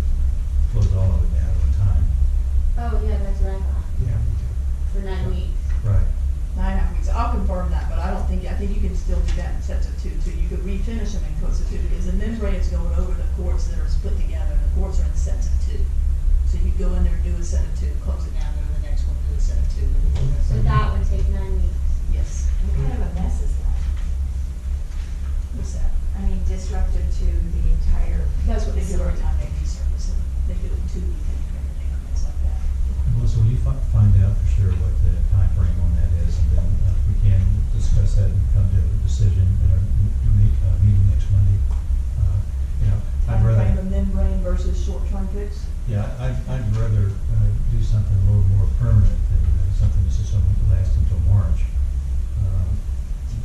Even if it's, it's a little more money, so long as we don't have to close the entire set of courts down to do it. I'll see that difference. Some of that may be availability of when they can get out there to do it. The other question I'd have, are you saying all courts need to be completely redone, or half of the courts, or a third of the courts, that you could try this out on, as opposed to the full-blown solution? Try one on. The membrane for, Well, the membrane is then gonna be a longer-term fix to take care of the sand issue. You're gonna have to do something, if the decision was to be, to do the very short-term fix, the $60,000 fix, so that sand doesn't, and then come in and do the full membrane, then you need to go ahead and do the full membrane at that time, because that sand's not gonna last you any longer. so it all wouldn't do courts it. have a sand issue, though? is my Yes. question. Okay, so the point that we're more interested in is the I got you. mid-range one, 140,000, and Gets us through. you have to do something 3 for to all. 5 years, and then by that time we can work that into our budget. The question is, can we skip the $60,000 repair and just do the membrane right now immediately? Right, by just doing. And then sports 3 to 5 time. years from now, go to do that. Phased in. No, wait a minute, I guess I'm confused. I thought by doing the membrane, that was something that would last us 3 to 5 years. Yes. Okay, all right. That's what I'm saying, is instead of, I gotta confirm with him, is instead of doing the $60,500 quick fix with another layer of paint, can we go in immediately right now and do the membrane, instead of doing that, so we Yeah. don't pay that? The quick fix for 6 months is not really good, not acceptable. So let's see if we can find out the answer to that question, if we can do those in sets like we're talking about, Melissa. So we Like timeline of full membrane versus timeline of that $60,000 fix, just to see what the And time when does tennis like a full year over there? Their fall and winter is just, because that's what they keep saying to me, is we've got an issue with. Right, so like the now it's season. already started. Yeah, and I'd be concerned too about what kind of, in the process with fiberglass has an odor to it, and I don't know whether that's something that's gonna be obnoxious to people that are laying adjacent to the court, so, not that that would change my opinion, but I think we need to know that going in. Or confirm the playability of the membrane and the odor. Mr. Chairman, if you could, with your rock base, which your total budget to rebuild all courts, if that exists, and you start doing portions of this facility, you're gonna have more problems that are existing in the adjacent courts that you're working on. If your rock base is not stable, you do not have an entire court system that is stable. So you can work on 6 courts, but your other 24 are all just waiting to crack. And we're talking about doing all 24 of them, aren't we? If you do a complete rebuild, you do all 24. That's what I'm saying, but you're not talking about that. Yeah. Yeah. That's 600,000. They're talking about when you guys make the decision whether you're doing the membrane or the total rebuild, which you already made up. And that does not in any way analyze the stability of your rock base. So the 145,000 is just for a select number of courts, not the. But it's entire- only for the surface. Okay, but it's just for the surface of a select number of courts? No, all courts. Okay, all right, well, But if your rock base is no good, then you're just wasting money. Well, what if the guy who does the. The guy is saying the fiberglass, our courts are a great candidate for the fiberglass membrane to buy us 3 to 5 years, he said. So a rock Back base under a would be 3-year fine. warranty.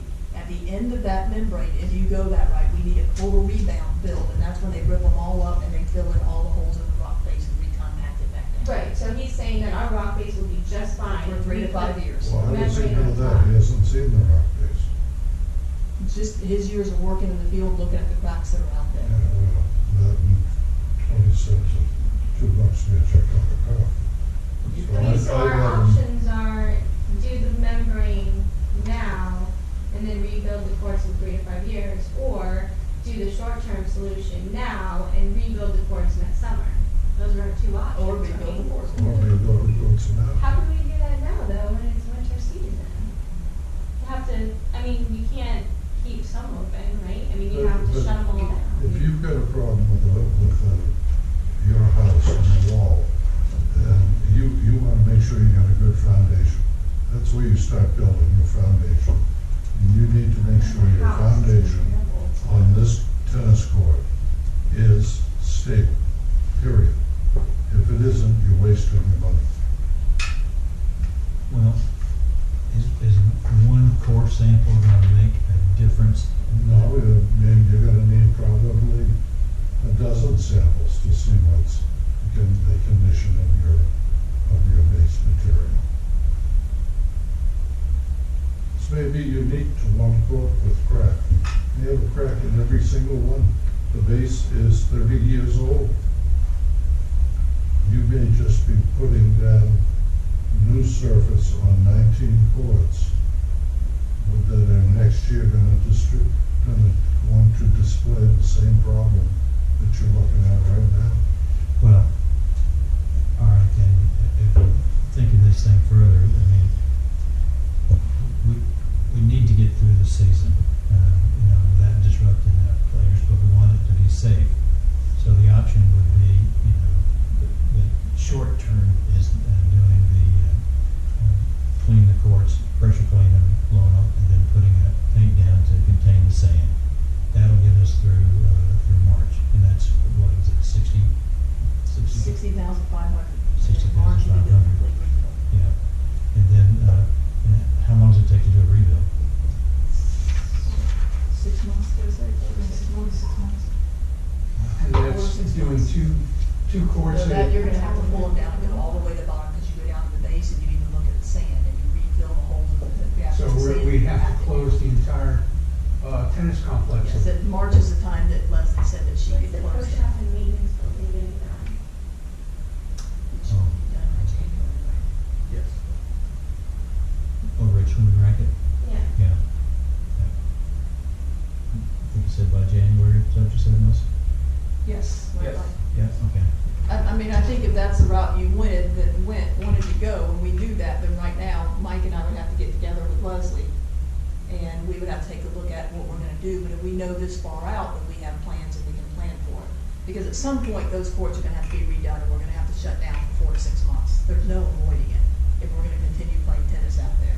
So whenever we go to do that, Mike and I are gonna have to work with Leslie anyhow to look at what we can do for the tennis players that are displaced while we're repairing them, while we're redoing the courts. So the option really is, for the time being, because we need to get through season, do the short-term $60,000 option, get us through season.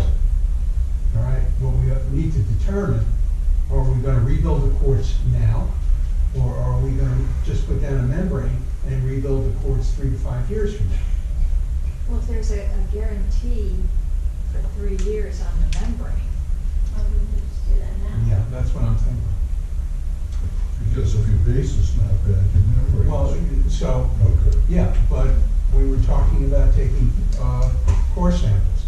So let's assume for a moment that the base is still good, okay? If the base is still good, we can go ahead and put in a membrane just as is.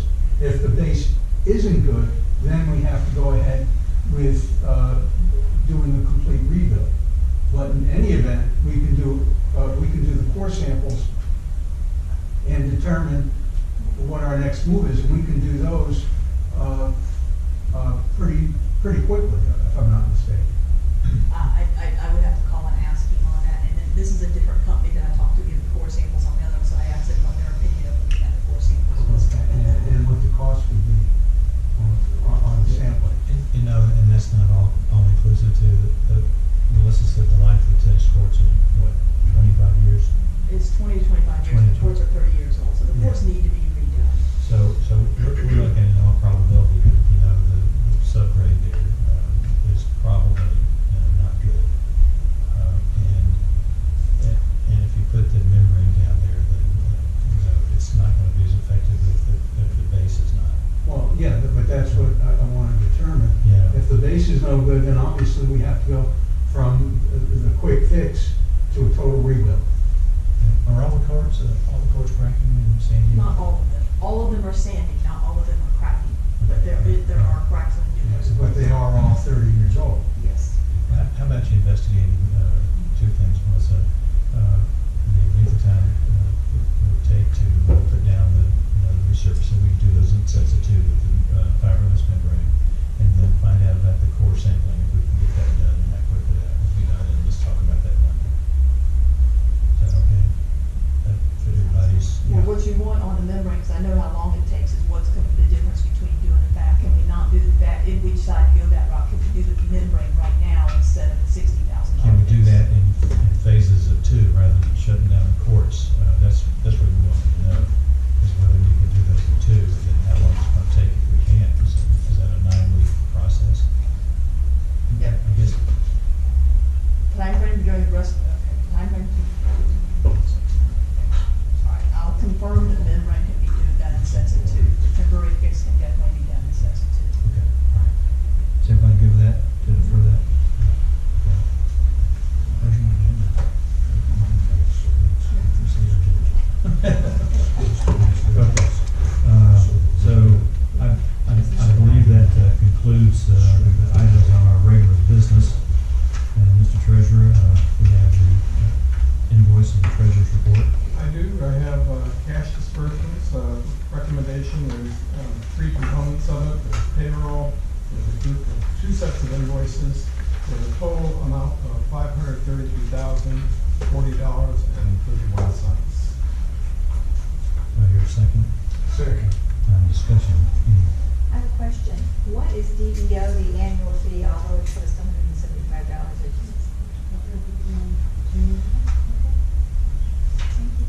Any other questions? Hearing none, all those in favor say aye. Aye. Opposed, like sign, passed unanimously. Thank you, Mr. Treasurer. Mr. Kosky? I have nothing further, sir. Mr. Vogelsong?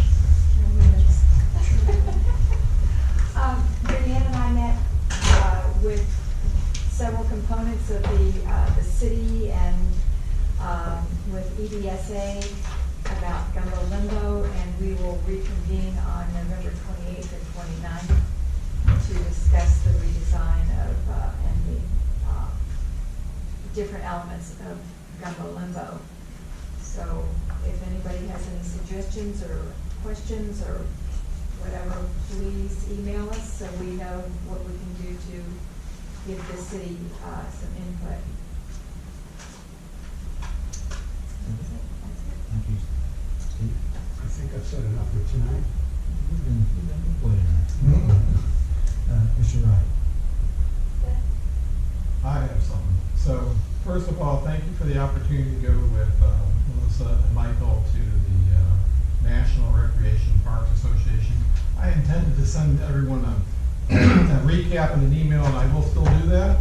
But what I wanted to share with you, the group, that it was I thought very worthwhile, and it was in Indianapolis, and I brought back a lot of information. The 3 things that I focused on was, 1, their overall theme, bringing back the parks, which is really a health and wellness theme combined with social equity and conservation.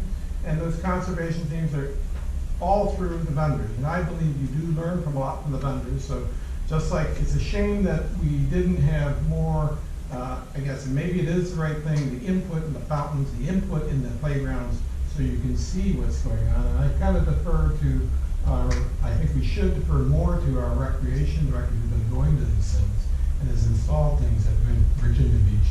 So we have the input, not just from the architect, but more from people who are involved in seeing these things and doing it. And I'd really encourage us all for next in the future that a board member should go, maybe with a staff person as well, but it was good. And so one of those things, besides the learning parts of it in education, I did 4 different educational sessions. One of them I shared with Michael about just swimming and lifeguards, which I found very valuable of the themes of what other communities have learned. The second part was more about golf, so I focused a bit more not only on the golf and what's out there as well as the vendors who were there. And clearly the new golf course is going to have more than just programming in golf. the recommendation that I heard was get whoever you're gonna have as a management company on board quickly, because they need to be involved with the design from Bazio's part of it. And I thought that was a very valuable lesson, and it's very inexpensive to have them in that, because when you get into mowing greens and the shaping and everything, it will determine your maintenance significantly, and better to have that. They also suggested that they would take on staff. They take 95% of existing staff, and they can place them even if it's a gap in time if one course is closed in another. So I'll summarize it, but the other aspect of it was, I think of some of the things that we've done, like the bathrooms and stuff. There's firms out there that do a lot of things, and so that's where the knowledge base and relying on the city and relying on us either going there and understanding it, but directing it, it's already done. And it seems like sometimes we're trying to recreate it. And so a simple thing like this is very design friendly. It's something easy to implement. They have different price ranges on them, but they're cookie cutter. The bathrooms, very simple. They had a whole display of one for $85,000. It was heavy duty.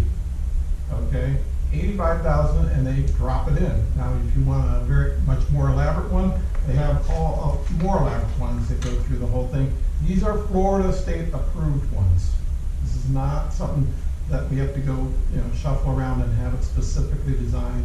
So for a dog park, to me, a one bathroom thing with the HEPA connections for $85,000 installed is a pretty good deal. And this is a heavy duty concrete block thing all the way around with all the stuff. So there's just so many things there. I thought that was good, but from an educational standpoint, learning on the golf course, definitely learned a lot about playing golf, which is another theme that you should build into things. There's opportunities there. It's like fostering learning within the community and doing things. So good educational part. I strongly encourage Brianne to continue on her education for this thing, but I think next year someone else should really go to see it and learn from any one of us, and work with, Michael is highly regarded within that group because he's been through many of the parks. I've had the opportunity to talk to some of the other directors, and very impressed with their passion for parks, and that is a common theme. They're very, very passionate about parks. And so it was an honor to go represent this group and learn from it. I will summarize it, and I'll give this back to Brianne so that she can pass around some of the brochures, but I strongly encourage us as a group to continue the participation and continue the learning, and let it be someone else. So share. I'll make sure. Okay, thank you. Thank you, Craig. I know Melissa went to the NRPA session, and the feedback that her was very good. And I agree, that participation and any designations that we might get for our staff through that organization, I think would be beneficial to us in what we do every day. So, anything else? Only thing I would have a question. I drove by the Boca National Whitmore last night. Noticed there's a fence around both the hotel and the clubhouse. So, and there were 2 trucks inside the perimeter. So I assume they're part of the demolition crew, which we're preparing to do. And I noticed there were some letters from correspondence where people had been notified in the proximity that, as we talked about at the last public hearing. We still have one issue we have to deal with, and that's with our tenant there on the southwest corner. Are they in preparation to move, or?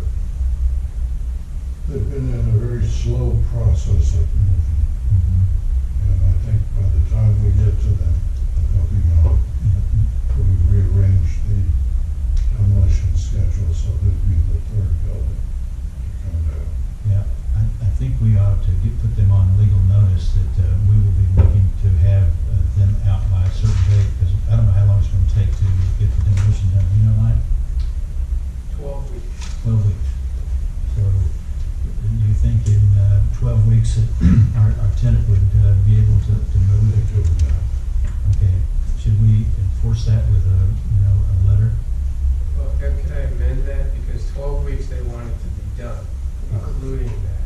So somewhere around week 8, they would have to be gone. So 2 months. Yes. So. I think so. I mean,